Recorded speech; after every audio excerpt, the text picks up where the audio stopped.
Let's get connected. Neighborhood Connect. Paul Young here with Joyce Cox. We'd like to thank you all for listening to Neighborhood Connect. Vice President of Client and External Relations for Universal Commercial. Proud to be a part of this podcast. Neighborhood Connect. You always get enlightened, inspired, and then, there's no more inspiring and enlightening place than Memphis, Tennessee. Neighborhood Connect.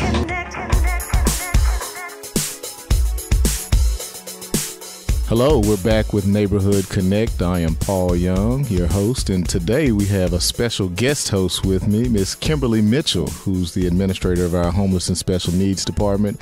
Hello, how you doing today, Kim? Fantastic. So I'm excited to be here in Raleigh today. We're in the Raleigh community, about to have an exciting conversation around homelessness. And we are here and we're guests at the Refuge offices. I'm here with Mr. Donnie Wheeler, who's the executive director of Refuge. Hello, Mr. Wheeler. Good morning, or good afternoon, rather. Thanks for having us here. And also Ms. Nikki Scoggin, who's assistant director here at Refuge Memphis. Hi, thank you for having us. So today we want to talk about homelessness. Obviously, this is a citywide issue. It impacts Raleigh, but it impacts our whole city. And so, Kim, I know you're a guest host, but I want to ask you a few questions today as well, because you often give me and the rest of the city administration guidance on how we address this important issue in our community. So can you tell us a little bit about homelessness in the city of Memphis? How are we doing? Are we improving? Where do we stand on this issue? Okay, sure. In terms of homelessness in Memphis, each year we have what's called a point-in-time count, and that particular count is done on the coldest day of the year. And actually, we just had that on yesterday. It was kind of difficult because it was raining, so a lot of our people are nervous. We may not see the numbers that we usually kind of see, but we'll deal with that when that happens. But the previous year, the numbers, we were over 1,200 or so people that experienced homelessness, and those are individuals, not families. So that number has decreased tremendously over the last 4 years. And so we're excited about that. That means that we're making progress. Now, there's still challenges that we face currently right now. We're experiencing a lot more of the 18 to 24 age group that are experiencing homelessness. So that's why we work with our shelters, trying to make sure that they stay housed and all of the families stay housed as well. So what do we attribute success to? I mean, if the numbers are going down, what do we attribute that success to? We have what's called our continuum of care, which we work with several nonprofits that are working with us to work as a continuum. It starts from one open door through our emergency shelter. There's a hotline that we use. It's called our Emergency Coordinated Entry. And the hotline number, just so everyone will know, is 901-529-4545. And so if you're experiencing homelessness, you start on the emergency shelter side. And then we immediately work with that particular family to try to get them back into housing. Next, after that, if someone presents themselves with more challenges, more disabilities, then they may need long-term care. So that's when our permanent supportive housing is involved as well. And that's where there's more long-term stay for those individuals. And so that continuum works closely together to make sure that everybody is in a loop, information is shared, and everybody knows what's going on with that particular family and client. That's great. So we're here at Refuge. Mr. Wheeler, you want to tell us a little bit about what do you all do here? We have a proactive program with homeless, and Tuesday nights we go out into the city, pick up homeless people. Usually our average is about 45 to 60 homeless people a week that we pick up. We bring them back into the facility. We let them give them a clean clothing, get a change of clothing, let them take a shower. We give them personal hygiene items for that week. We have a meal that is cooked for them. One of the sad points, our chef, Gary Williams, who just passed recently, was one of our biggest supporters of our program. He would often come, and he would be the one that would cook those meals. And it was an amazing treat.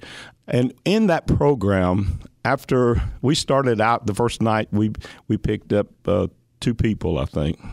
We didn't know where to go. We just knew we wanted to go out. That was 5 years ago.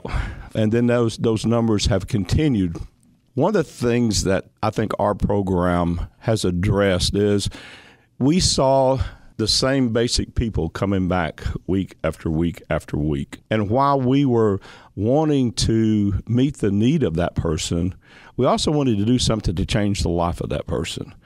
So we started one-on-one talking with them, finding out what their story was. And they all have a story. Trust me, they all have a story. And some of them are quite amazing. Some of the people that you talk to, I've talked to some people that very wealthy contractors here in Memphis that have had horrific things happen in their life that caused them to get on alcohol and become alcoholics and lose their business and just spiral down to homelessness, from that standpoint. So it's not just people that, the old adage is, somebody just don't want to work, and while that may be a small portion of that group of people, it's a very small. Most of them are people that have had horrific things happen to them in their life, and most out of control. So we put together a program to where we want to do something about it. And so we started talking to them one-on-one. We point blank just asked them, if you want help, if you want to move forward, we will be 100% behind you. If you are happy where you are, and some of them are, we'll continue to feed you, we'll continue to pick you up, And so we've embraced that. Transitional housing for them. One of the things that's so exciting is being able to collaborate with different people and different organizations. Homelessness has, by its very nature, is something that just sends you in a spiraling situation that is truly hard to get out of once it starts. You lose your documentation, you lose your identity. I mean, it's just so it's we start wherever they are with that individual, wherever they are, and we start rebuilding their life, reconstructing their life, get them back in, and we're very, very excited. We've been averaging about 20 to 25 per year that we've taken off the streets back into a full-time job, living independently with themselves, and we're very proud of that number. What is your biggest impact in terms of on a particular individual or families? Are you dealing more with individuals, or do you see any families that present themselves? Remember, that was when it started out. The people they were all males, and then all of a sudden, that was like the first year or so. Well, then the second and third year, all of a sudden, we started females, and most of these are younger women, in the middle-aged women, And then in this last year, that has become a family issue. We're picking up women with children, and it's just I get emotional sometimes when I start thinking about some of those circumstances. Children have forced to live in under bridges and in crack houses and vacant buildings and vans, and it's just it makes you want to do everything you can do to change that.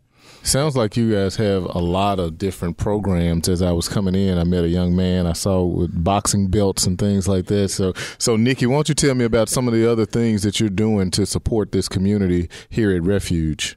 Yes, absolutely. We do have an all-star boxing youth program where we partnered with JIF, which is another amazing facility here in Memphis that's doing a lot for our young people. Coach Hayden Parsons is working one-on-one with individual young people that have anger and aggression issues. With the disciplines of boxing and everything that it requires, they learn to control and channel that anger. A lot of people are like, you're doing boxing? That's crazy. That's violent. What are you doing? Actually, it's opposite. It teaches you how to control the anger, because when you lose your temper in the ring, you're going to get your tail beat. So you have to maintain composure, and he is excellent with that. We put him in boxing when he was a young man and as a teenage boy, going through all the teenage boy things, and he really grew up.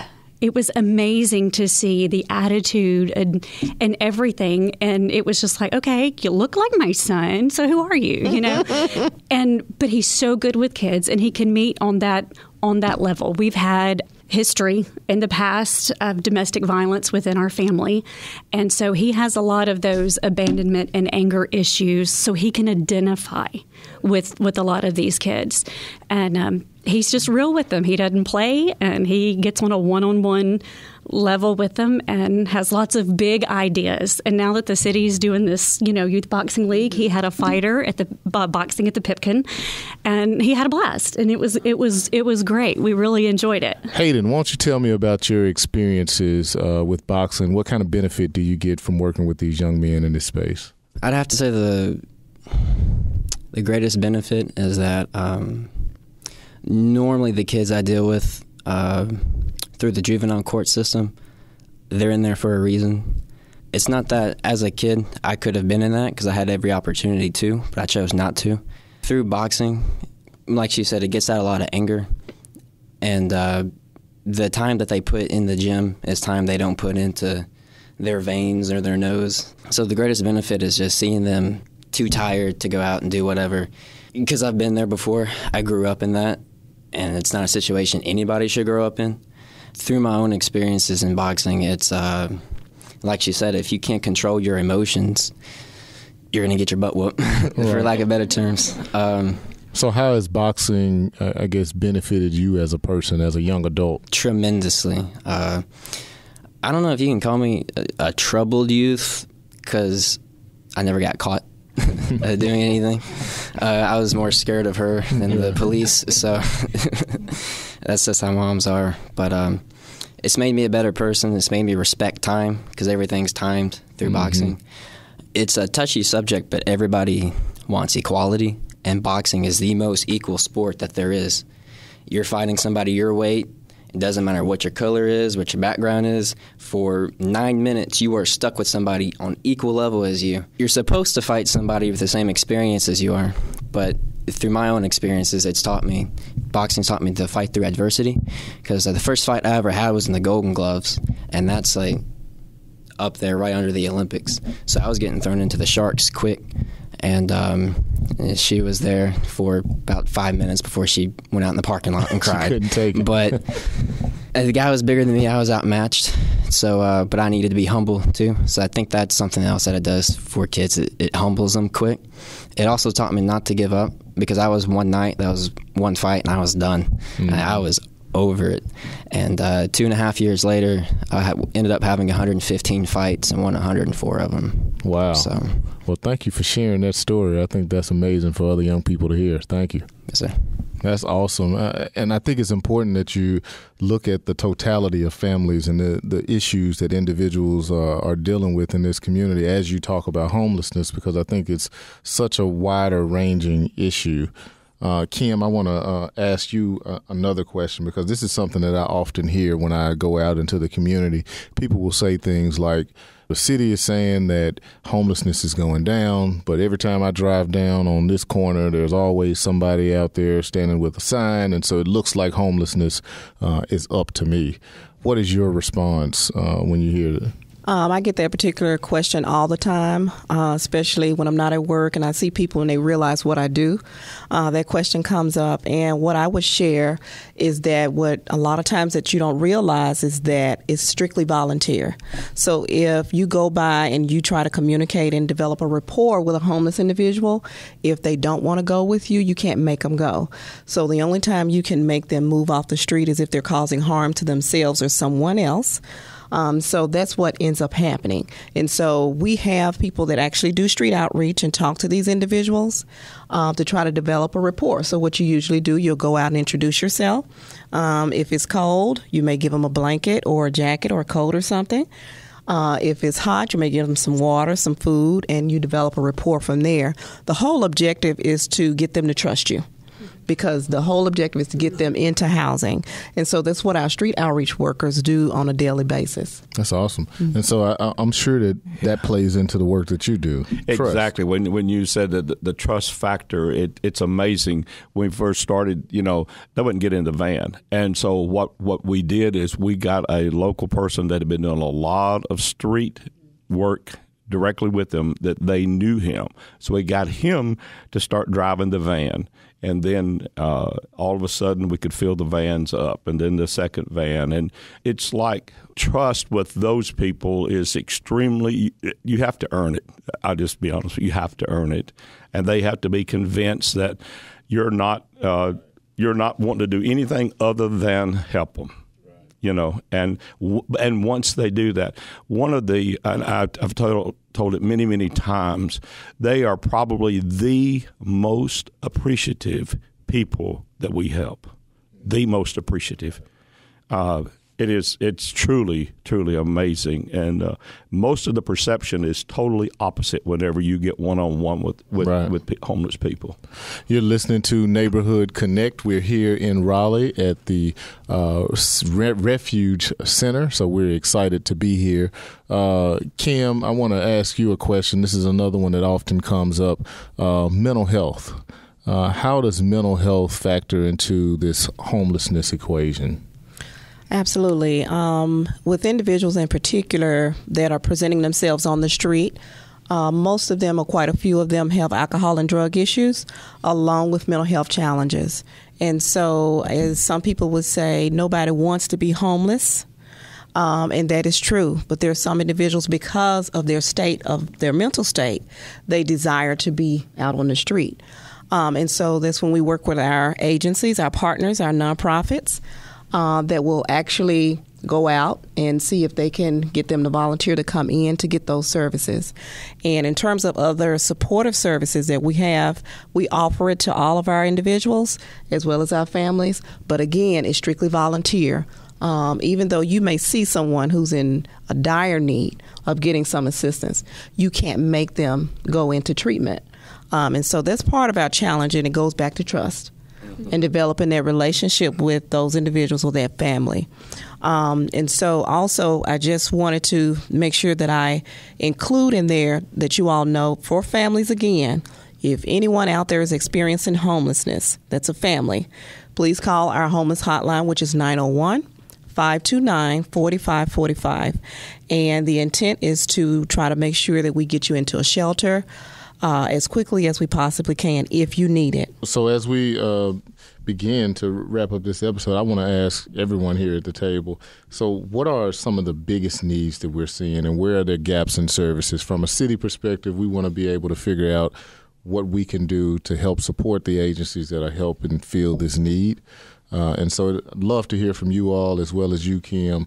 Where are areas where the city can help to provide some services? One thing that we have been talking with our partners and our nonprofit organizations and all of our community leaders, there's a need for 30 beds for single individuals. It's very specific, and that is something that we're working on and putting the word out as well in the community. If there's a nonprofit out there that is currently serving single women, we would definitely like to talk with you. So that's one of our greatest needs. The other immediate need is we need another family shelter. Okay, with low barriers, meaning that if someone presents themselves with a lot of challenges, that you would still take them in. So that's one of our immediate needs for individuals ages 18 to 24. Nikki, anything that you all are seeing that you think is a great need? Well, really educational resources, and I'm not talking about just the school. I'm talking about holding classes, helping people get ahead in a just getting by world. It's one of the classes that we're offering, getting ahead while getting out. Getting out doesn't necessarily mean incarceration, but it can. It can be aging out of foster care, which is where you're seeing a large percentage of these individuals that are homeless. They have no place to go. And should they get out of juvenile detention center, they put them on the side of the street. They have no place to go. So getting them housed properly and then getting them educated, just basic adult skills, taking care of things. So it's wonderful that we have vouchers for housing, but if we don't teach them how to do the maintenance and how to do their budgets, then they're going to end up losing those things. So these are the kinds of programs that really need to be out there that can also be showcased through the city. Just to take that one step further, that at Refuge Memphis, one of the things that is currently just like at the top of my list of excitement right now is a partnership that we have made with the City of Memphis Division of Housing and Community Development. We are doing a job assistance program. We're going to take the homeless people, especially, and wayward youth. There are two. Both of those groups of people are big trust people. Okay, that you got to build trust. There's all kinds of jobs. I'm talking to employers, and you talk about there's all kinds of jobs in the city, but they're not being filled for a lot of different reasons. What we're doing with the grant that we just received from the city, we're doing a job assistance program, and it's going to entail a 16-week program. And that Nikki just referred to, the Learning Lab is set up for a 16-week program. We're going to hire individuals we have a business model we're going to roll out in this building that we're remodeling right this second. That'll house 6 to 8 employees. Those are not meant to be permanent positions with that person as an individual. So what it is to take our people out of the program, these people that we have spent time with, that we understand, that we have a relationship with them now. Well, this is the next step, and that's what Nikki said a while ago, what she was talking about. You can go ahead and put them in a house, but if they don't understand home ownership or maintenance or budgeting, or you can give them a car. We've tried this 2 different times, thinking that's the answer, but you got to check your oil, you got to have insurance, you got to, all these kind of things. So what we're taking with our job assistance program, it's a business model with a thrift store and a boutique. It's going to be an upscale boutique as well. It's going to have a coffee shop in it. It'll have the Learning Lab in it. And so we've created these jobs within that. So they will come in and apply for work just like anybody else, but they're going to come out of our programs. These individuals will. And hey, I want to learn how to be a store manager. Okay, well, we have a person here that's going to be the store manager mentor for them. So all of our jobs are duplicated. So if we have 6, we'll have 12, because we'll have 6 that are permanent. And each one of those are training that person to take that on. During this process, we'll be able to get them all the documentations they need. We'll have all that stuff addressed. And so once we have that and they have a job history, then all of a sudden they become eligible to be hired on a permanent basis at other locations.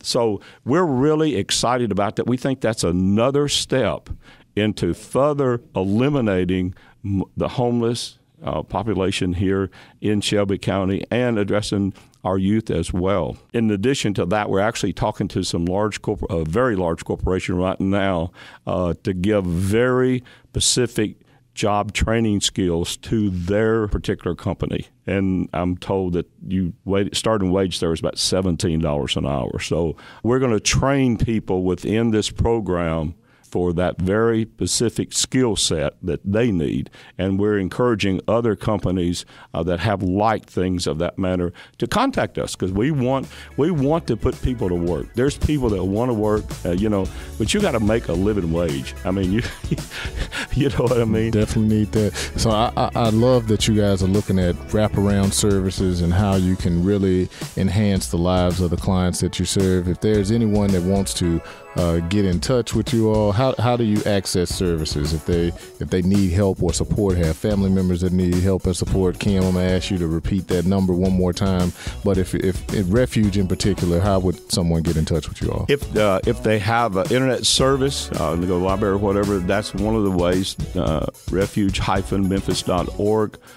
They also, our phone number, office number is 901-410-8724. We would love to talk to you. Kim, you want to give that number one more time for the homeless hotline? Sure. That number again is 901-529-4545, and that's for homeless families. And if a single individual calls that number, they will refer you to the appropriate area. All right. Well, I think that does it for this episode. You're listening to Neighborhood Connect. We're here in Raleigh at Refuge on the podcast tour, and I thank you for listening today. Neighborhood Connect, produced and hosted by Paul Young and Joyce Cox with the City of Memphis Housing Community Development. Neighborhood Connect, produced, recorded, and distributed by Kudzukian.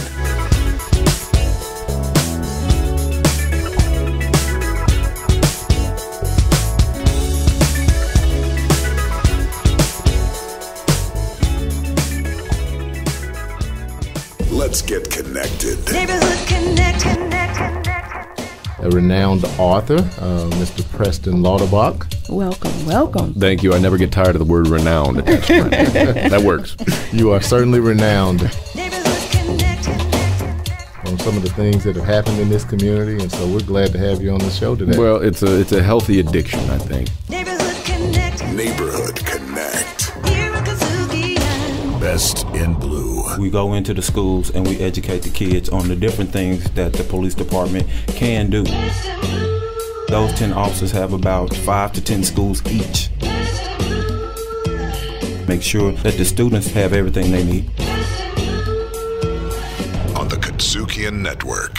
R&R on Sports is proud to be on Sirius XM. So what's R&R stand for? Real talk and relevant sports issues. It's racial and relative. We're brothers from the South. We can relate. R&R has meaningful multiplicity. Listen to you all polysyllabic and alliterative. R&R is Larry Robinson and Howard Robertson conversing, challenging, and always chuckling. R&R on Sports, part of the Kudzukian Network. Kudzukian. Riffin' on Jazz. Riffin' on Jazz is your weekly visit with friends talking about the music that we love. That classic African-American art form called jazz. I am Howard Robertson. And I'm Alvin Massey from WUMR. Riffin' on Jazz on the Kudzukian Network. Kudzukian. Welcome to Kudzukian. We create engaging, thought-provoking radio on-demand programming that fosters a greater sense of community by increasing awareness and understanding about topics that impact our lives. Kudzukian produces a range of programs that appeal to a broad audience. Best in Blue offers a unique view into what the Memphis Police Force is doing to protect and serve the community. Sometimes some of us are walking down the street or driving down the street and we think we're profiled.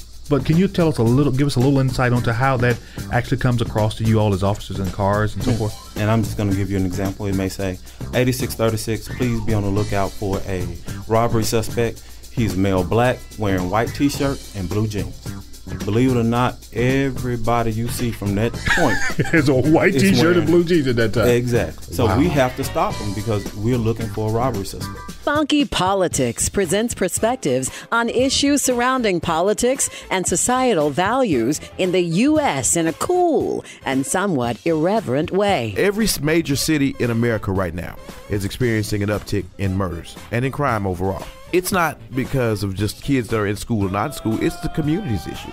I would think that the community, either private small business in the community, the churches that are in the community, civic organizations, and the school could form an effective partnership in order to save the school. Because after all, they all share the mutual interest of the community being safe and productive. R&R on Sports looks at the sports scene from the perspective of dedicated sports fans and holds eye conversations with leaders in the sports industry. Ed Too Tall Jones, formerly of the Dallas Cowboys. Welcome to R&R on Sports. Good morning. Thanks for having me.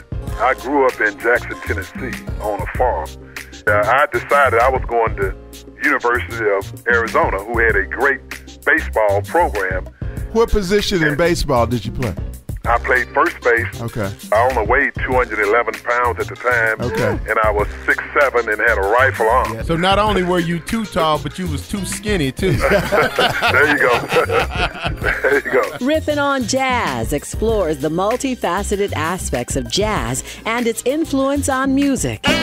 Riffin' on Jazz. I think I know a lot about jazz. It's only what you've been doing the last 30-some years. Yeah, I know. A voice that can make you laugh and make you cry. Good jazz, you don't have to worry about what they're talking about. But when they pick up those instruments, we all speak the same language. Join the Kudzukian community. Visit Kudzukian.com and listen in on some of our dynamic broadcasts.